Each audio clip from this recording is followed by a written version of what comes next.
Salute, salute, salute, salute. Bow. What's happening, everybody in the YTBC? This is Nocturnal Thoughts with Boxing After Dark. Coming at you with a real quick video before I get out y'all way and get back to my workout. Everybody out there, especially in the boxing YouTube world, make sure you be about what you talk about.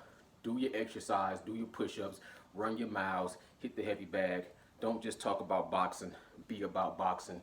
Be about training, be about living a healthy lifestyle. Be a warrior. Don't talk about a warrior you can't be a warrior. Anyways, so the ring walk by both gentlemen, by both warriors, was great. Tyson Fury with the Spartan, then he switched over to the American style. You know what I'm saying? Jesus had, I forget the name of the group that sung that song. That is a good little classic song from back in the day. Deontay Wilder had on something warrior, red and gold with the, you know what I'm saying, with the drip on. It was a lot better than the robot suit, the castle suit, the king suit with the skull and all that. I thought he was gonna come out with the lights on and the stuff. You know, he did it. I think both ring walks was great, and I was glad to see Deontay Wilder didn't come out too heavy, suit too heavy. You know what I'm saying, weighed down 40 pounds with batteries and lights and all that. But to dive into the fight, first of all, let me say this. First and foremost, let me tip my hat and say a proper salute to the Gypsy King, Tyson Fury. Once again, showed why he is the Gypsy King, why he's one of the most imposing, dangerous heavyweights, super heavyweight, boxing skills, strong puncher, ring IQ, basically everything you can ask for in a heavyweight king right now. Tyson Fury is that. And he has the hearts, he has the, you know what I'm saying, kahunas, he has the brain, he has the three, he has everything. He's big frame, muscle, strong, got a little bit of dad bod weight on him, but people get that twisted up. People don't see underneath that little layer all that, you know what I'm saying, mass and muscle. Boom. Deontay Wilder came in 238 pounds, extremely physically fit, cut to shreds as usual, muscle on muscle on muscle as usual. The only thing, you know, once again, his muscle was kind of like my muscle, top heavy. I got big trunks down here, I ain't gonna lie, but I got the small calves. This up here, always, this, the hips, the glutes, the thighs, the glute, all this, the hamstrings, and my hamstrings lack a little bit, but I don't work them like I used to. But these are here always been strong and thick. I used to squat 500 like nothing. But the calves, little calves. Either way, Deontay Wilder was top heavy. Extremely. I would have loved to see him training on that lower body. If he would have had that weight equally distributed to where he really didn't need to gain that much weight on more on top of his shoulders and chest doing the bench press and all that. He needed some weight on his bench press to push off Tyson Fury, but most of that should have been in his glutes. His glutes should have got bigger, and his quads should have got bigger. He should have been doing stuff to have more explosiveness in his quads and in his glutes, because that's where your power comes from. Your power comes from the bottom, from the ground up.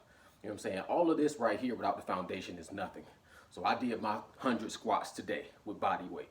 You know what I'm saying? 100 squats a day, every day, even if it's just with body weight, to keep your foundation strong.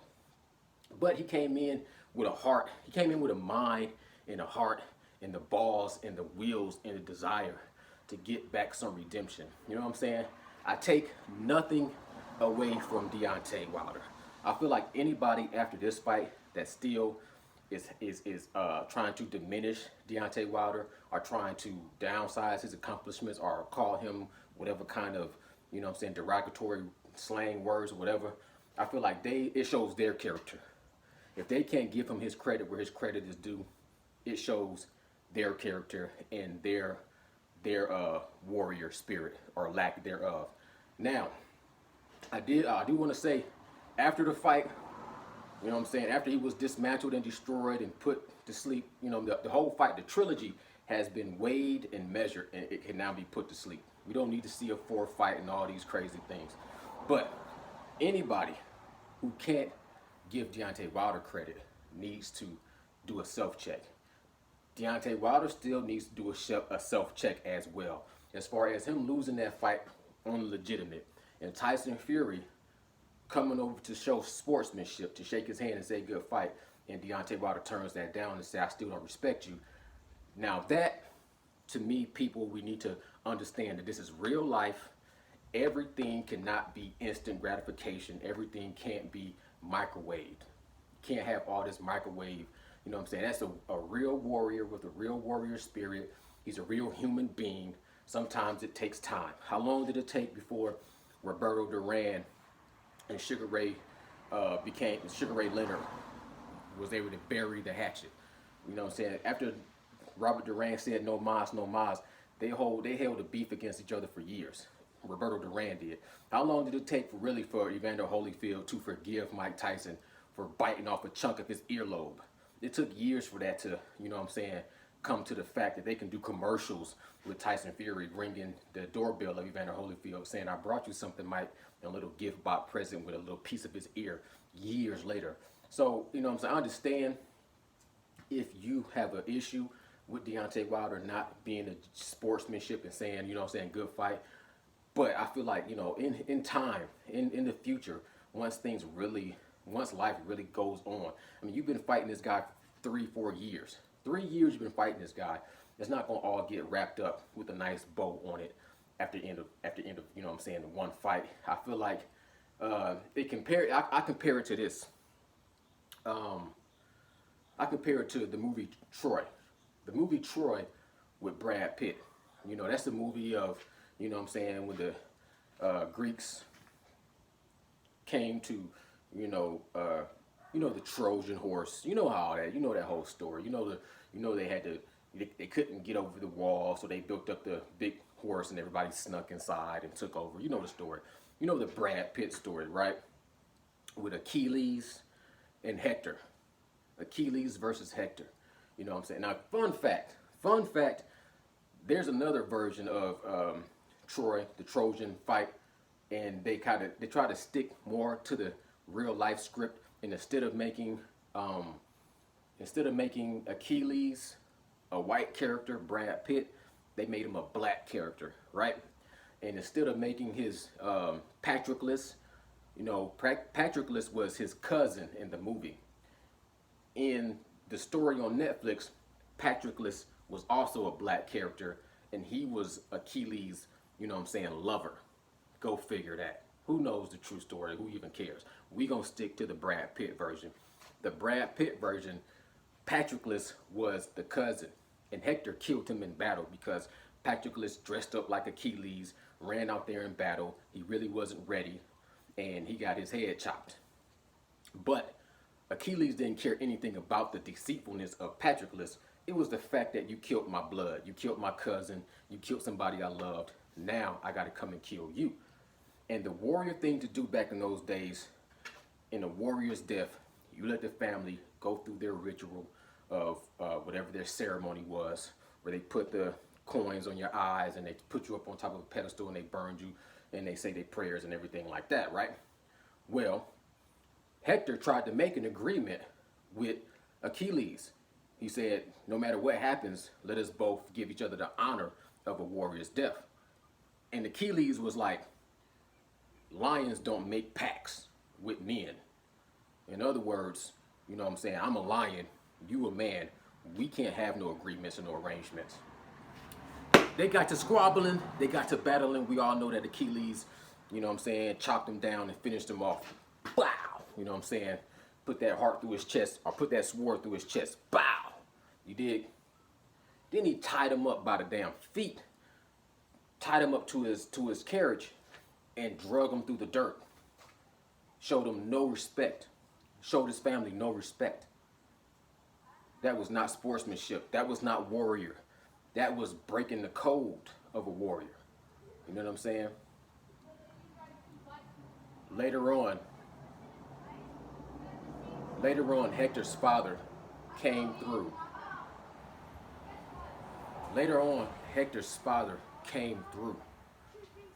To talk king to warrior. He said, let me at least take my son so I can go bury him. And when he came to take his son, Achilles, I'm sorry, I got my little kids walking through, my dog barking at him. Okay, Achilles, when he came through to get his son, Achilles told his father, out of his own shame, I just wanted to tell you that your son was the best warrior I ever faced. And that was kind of his way of trying to show that he respected Hector, and he was shameful and embarrassed for what he did by tying him up and dragging him away from his family. And it take time for that to sink in because he had so much emotion about his cousin getting killed. Now back to the fight, back to the. So I'm just saying stuff like that. We got to give people an understanding that everything just can't be the way we want it to be. Now, the fight itself was surpassed my expectations. The fight surpassed my expectations on a lot of levels. You know what I'm saying? That was a thriller fight. That was a fight that should have brought in a lot more attention to the sport of boxing. You know what I'm saying? I even stopped through at a store and I asked somebody randomly, "Did y'all watch the fight?" And they said, "Oh, you talking about the Tyson Fury fight?" And he's like, I was like, "Yeah." He's like, "Oh yeah, that dude even did the wrestling. He was a young dude and he knew Tyson Fury through wrestling." You know what I'm saying? So he really didn't even know Tyson Fury from boxing. Anyways,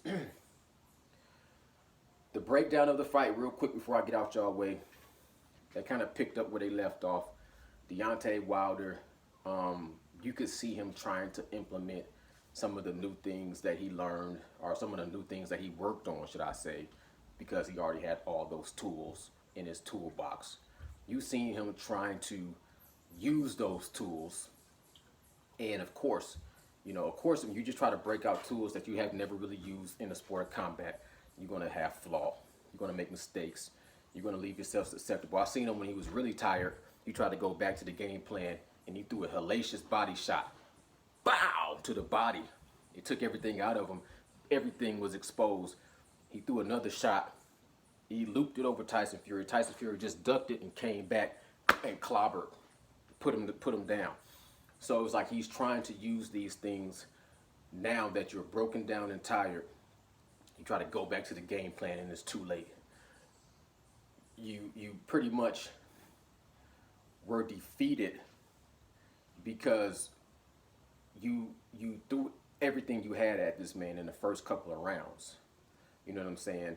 And he went in there with the intentions to hurt this guy and to try to beat this guy and blow him out in the first couple of rounds. And I mean, at the end of the day, Deontay Wilder showed so much heart that I felt like even when he was toppled, when he was defeated, when he was dispatched, it was sort of heartbreaking to see him get beat down to the ground, because that was all heart. You know what I'm saying? He worked the best with what he could, and I feel like he should have. There's not too much things he could have did differently. Like his weight couldn't have been too much different. You know what I'm saying? It's just you 35 years old and you start trying to, do all these new things. There's only so much that's going to be able to be improved versus Tyson Fury, who basically can stick to the script, stick to what he already can do. With the fact that Tyson Fury just has more tools than you, he has more artillery. He can beat you multiple ways. You know what I'm saying? And you can see that he had to make the adjustments. After Deontay Wilder landed that right hand, Tyson Fury's legs just went out. And he started to revert back to things that he know how to do to survive. That second knockdown to me really wasn't even a hard knockdown. It was just Tyson Fury using IQ to say, let me still take a break. You know what I'm saying? He got hit on top of the head, he laid down, but it was just more to take a little break. Then he recomposed himself.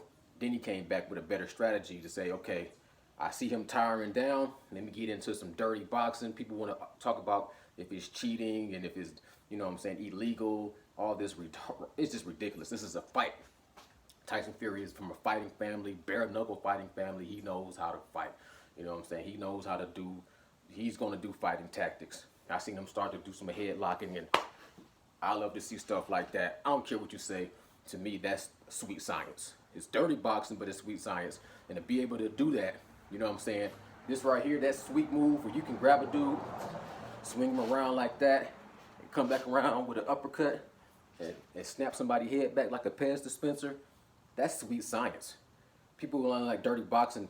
Mayweather was a dirty boxer. Floyd Money Mayweather, as slick as he was, you know what I'm saying, with all his defensiveness, all his, you know what I'm saying, shell, all that. One of his main things he would do, he would bring you down, cuff you around, take his glove, and smother your nose and your mouth and try to suffocate you and disrupt your breathing pattern.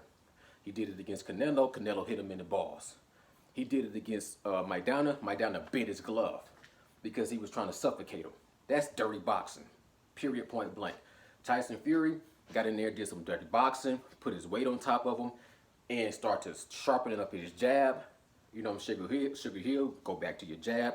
He started coming in with those real quick 1-2s, bow, bow, and lean. Come in with a one, bow, bow, lean on him, uppercut him. Dirty boxing at its finest. From 275 pounds, that's hard for any man to deal with. Deontay Wilder showed so much heart. So much heart. You know what I'm saying? You seen he got a shot of adrenaline at the end of a round, and he just started throwing everything he had. Boom, boom, boom. And that was it. After that, you know what I'm saying, I was like, this is over. I thought the fight was going to go 12 rounds, but after I seen the way Deontay Wilder was fighting, I said he's going to go out on his shield. And that's what he wanted to do. That's what he wanted to prove. Deontay Wilder said he had nothing to prove in this fight. And to me, I said that don't make sense. I didn't know what it was at the end of the day, but I felt like really what he had to prove was he was the type of warrior that had the heart that would go out on his shield. And he would die in the ring if he tried. If he had to, he would. And if anybody can't watch that and see that and salute that, then I don't think you really are a boxing fan. You dig what I'm saying? Regardless of how much you don't like Deontay Wilder, when you see something like that, you should be inspired. Period, point blank.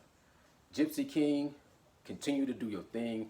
I've always had a lot of respect for him. I think he's really, I mean, he's one of the younger guys. If he fights Usyk, that's going to be a great fight. I don't care what nobody said. Usyk versus Tyson Fury is going to be a great fight.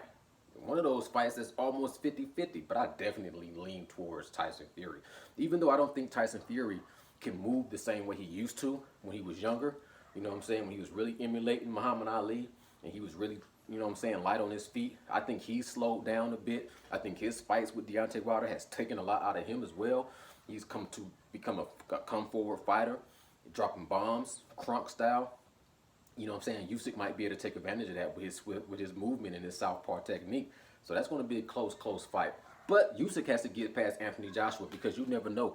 Anthony Joshua might make the adjustments to beat Usyk. And if he does that, it might be Anthony Joshua, Tyson Fury, once again in negotiations for a fight. We don't know. Hold up. Your little friends out here. All right, so this video stretched out too long. I'm going to salute everybody. Bow, bow. Hope y'all had a good weekend. It was a great fight. Props to both fighters. Props to Tyson Fury. Props to Deontay Wilder. You know what I'm saying? And salute to all my new subscribers. I'm gone.